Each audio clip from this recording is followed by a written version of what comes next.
ওয়াশকুরুলি ওয়ালা তাকফুরুন।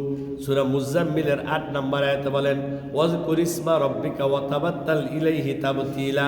ওয়াজকুর ইসমা রব্বিকা, তুমি তোমার রবের জিকির করো, ওয়া তাবাত্তাল ইলাইহি তাবতিলা, একাগ্র চিত্রে মনোযোগ সহকারে। সূরা রদের ২৮ নম্বর আয়াত আলা বিজিক্রিল্লাহি তাতমাইন্নুল কুলুব। আলা, শুনে রাখো, বিজিক্রিল্লাহ, আল্লাহর জিকির, তাতমাইন্নুল কুলুব, অন্তরের প্রশান্তি। যে ব্যক্তি যত বেশি জিকির করবে তার অন্তর তত বেশি পরিষ্কার হবে। লা ইলাহা ইল্লাল্লাহ, লা ইলাহা ইল্লাল্লাহ, লা ইলাহা ইল্লাল্লাহ, লা ইলাহা ইল্লাল্লাহ মুহাম্মাদুর রাসূলুল্লাহ সাল্লাল্লাহু আলাইহি ওয়াসাল্লাম। সূরা আনকাবুতের ৪৫ নম্বর আয়াত ওয়ালা যিকরুল্লাহি আকবার, জিকির হলো সবচেয়ে বড় ইবাদত। সূরা আনকাবুতের ৪৫ নম্বর আয়াতে আল্লাহ তাআলা বলতেছেন, সূরা আল ইমরানের ১৯১ নম্বর আয়াতে আল্লাহ বলেন আল্লাযীনা ইয়াযকুরুনাল্লাহা কিয়ামান ওয়া কুউদান ওয়া আলা জুনুবিহিম ওয়া ইয়াতাফাক্কারুনা ফি খালকিস সামাওয়াতি ওয়াল আরদি রব্বানা মা খালাকতা হাযা বাতিলান সুবহানাকা ফাকিনা আযাবান নার। আল্লাযীনা ইয়াযকুরুনাল্লাহ, যারা আল্লাহর জিকির করে, কিয়ামান, দাঁড়ানো অবস্থায়, ও কুউদান, বসা অবস্থায়, ওয়া আলা জুনুবিহিম, শোয়া অবস্থায়, ওয়া ইয়াতাফাক্কারুনা ফি খালকিস সামাওয়াতি ওয়াল আরদ, এবং সে চিন্তা করে আল্লাহর আসমান এবং জমিনের যত সৃষ্টি আছে সৃষ্টি নিয়ে। এ আসমান কে বানাইছে? জোরে বলেন।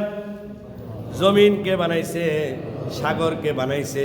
বৃষ্টি দেয় কে? গরম দেয় কে? শীত দেয় কে? বাতাস দেয় কে? তুফান দেয় কে? জলোচ্ছ্বাস দেয় কে? সব কিছু কে দেয়? কে দেয়? কে দেয়? আল্লাহ দেয়। তো ওয়া তাফাক্কারুনা, এগুলো নিয়ে চিন্তা করে। বঙ্গোপসাগরের সামনে যায় দাঁড়ান। এই যে আমি চিটাগাং যখন ইমামতি করতাম আনোয়ারাতে, ওই আপনার পরে কি বলে, কর্ণফুলী ব্রিজের পরে পটিয়ার লাইনে যাইতে, আনোয়ারার আগে, তো শাহ মিরপুর কেন্দ্রীয় মসজিদের ইমাম ছিলাম। ওইখান থেকে মাঝে মাঝে ভালো না লাগলে যাইতাম, আমার মুসল্লি ছিল আমরা ২-৩ জনে মিল্লা এয়ারপোর্টে যাইতাম, পরে সি বিচে যাইতাম, চিটাগাং সি বিচ, ওখান থেকে কাছে ২০ মিনিট আধা ঘন্টা লাগে। তো যাইয়া মাঝে মাঝে দাঁড়াইতাম, সাগরের ঢেউ এত বিশাল, সাগরের সামনে আপনি আমি একটা ইয়াও না, ওই কয়েন একটা ছোট মাছিও না, ঠিক কিনা কন? তখন মনে হইতো নিজেদের কত অসহায়। আল্লাহর সৃষ্টি, পানি কে দিছে? এই পানি কে দিছে?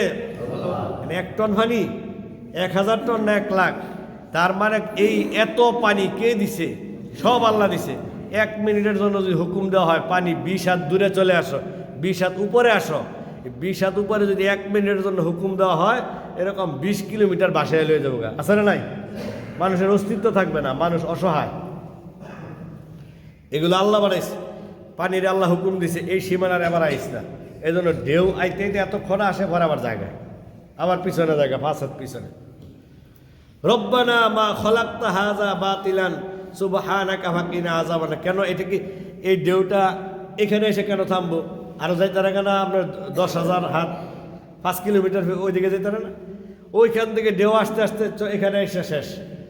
এইটা যদি ৫ কিলোমিটার ভিতরে ঢুকে ঢেউ, তাহলেই তো মানুষ শেষ, ঠিক কিনা কন? ওয়ে তাফাক্কারুনা, চিন্তা করে এগুলো নিয়ে। কিন্তু আল্লাহ যখন হুকুম দিয়ে দেয় ১ মিনিটের জন্য, এরকম ২০ কিলোমিটার পুরা তসতস করে লায়, মুহূর্তের জন্য মানুষ, মানে মানুষের বাড়িঘর সব সাগরে নিয়ে যায়, গিল্লা খায়লা। রব্বানা মা খালাকতা হাযা বাতিলান, আল্লাহ তাআলা এগুলো অনর্থক বানান নাই, অনর্থক বানান নাই। মা খালাকতা, আল্লাহ বানাইন নাই, হাযা বাতিলান, অনর্থক, প্রয়োজনে বানাইছে। পানি না হইলে এই যে সাগর দা মালাই তো কীভাবে? বিমান দা মালাই নাকি চিনি বানান দেব?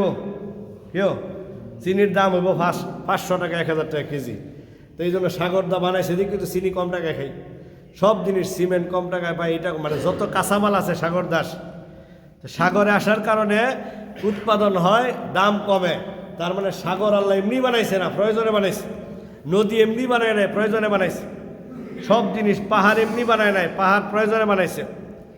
রব্বানা মা খলাকতা হাযা বাতিলান, আল্লাহ কয় আমি এমনি বানাই নাই, অনর্থক বানাই নাই। সুবহানাকা ফাকিনা আযাবান্নার, পবিত্রতা বর্ণনা করো ওকিনা আযাবান্নার, এবং আযাবকে ভয় করো। আল্লাহর কাছে বলো আল্লাহ আমাদেরকে আপনি এই আযাব থেকে মুক্তি দান করেন। সুবহানাল্লাহ। এরপর আল্লাহ রাব্বুল আলামিন সূরা বাকারার 200 নম্বর আয়াতে বলেন কি পরিমাণ আল্লাহকে আমরা ডাকবো, ফাযকুরুল্লাহা কাযিকরিকুম আবাআকুম আও আশাদ্দা যিকরা। কি পরিমাণ আল্লাহকে ডাকবা, ফাযকুরুল্লাহ, আল্লাহকে ডাকো, আল্লাহর জিকির করো, কাযিকরিকুম আবাআকুম, যেমন তোমার বাবারে ডাকো, তোমার দাদারে ডাকো। আব্বু সার দাও, টাকা দাও, গেঞ্জি দাও, র্যাকেট দাও, বল দাও, ব্যাট দাও, আমার ছেলে আমার ব্যাট দাও, বল দাও, এটা দাও, সেটা দাও, র্যাকেট দাও, দাও, খালি দাও দাও দাও দাও দাও দাও করতে মাথা মাঝে মাঝে কান টান জ্বালাভালা করে লা। তার মানে এই যে দেও দাও প্রতিটা বাবার ব্যবহার তো সন্তান এটা বলে, বলে কি বলে না? তো বাবা বিরক্ত হয়ে যায় এত সাইকেলে। তো আল্লাহ বলে আরে তুমি বিরক্ত হইতেছ, আমার কাছে চাও, এর চেয়ে 1000 গুণ বেশি চাও, তুমি যতবার আ করো আমি আল্লাহ অপেক্ষায় থাকি তুমি আল্লাহ শব্দটা ব্যবহার করো কিনা। সুবহানাল্লাহ। তাহলে আমি আল্লাহ তোমাকে সব দিয়ে দিব, মানুষের কাছে চাইও না। ওয়াতাফাক্কারুনা ফি খালকিস সামাওয়াতি ওয়াল আরদ, তো আল্লাহ তাআলা বলছে আমার কাছে ফাযকুরুল্লাহ কাযিকরিকুম, তোমরা আল্লাহকে স্মরণ করো, জিকির করো, আল্লাহর কথা বলো, জিকির করো, আল্লাহ স্মরণ করো। কাযিকরিকুম আবাকুম ওয়া আশাদ্দা যিকরা, যেমন তোমার বাপ মারে তুমি ডাকো, অথবা তোমার দাদারে যে পরিমাণ স্মরণ করো, তোমার বাবারে যে পরিমাণ স্মরণ করো। তা আমরা বাপের এটা কি 50 বার, আল্লাহর এটা কি না 2 বার? আছে না নাই? আছে না নাই? যার কারণে আল্লাহ চায় আল্লাহকে ডাকি। বান্দা যখন আ করে আল্লাহ তার মুখের দিকে তাকায় থাকে। সুবহানাল্লাহ। সে কি আল্লাহ শব্দ ব্যবহার করে কিনা? ওমাইয়াশু আন যিকরির রহমানি নুকাইয়িদ লাহু শাইতানান ফাহুয়া লাহু করিন। ওমাইয়াশু আন যিকরির রহমান, যে জিকির থেকে যে গাফেল থাকে, নুকাইয়িদ লাহু শাইতানান, একটা শয়তান তার জন্য নিয়োজিত করে দেওয়া হয়, ফাহুয়া লাহু করিন, আর ওই শয়তান তারে ধোঁকা দিয়া তারে কি করে জাহান্নামী করে। মৃত্যুর সময়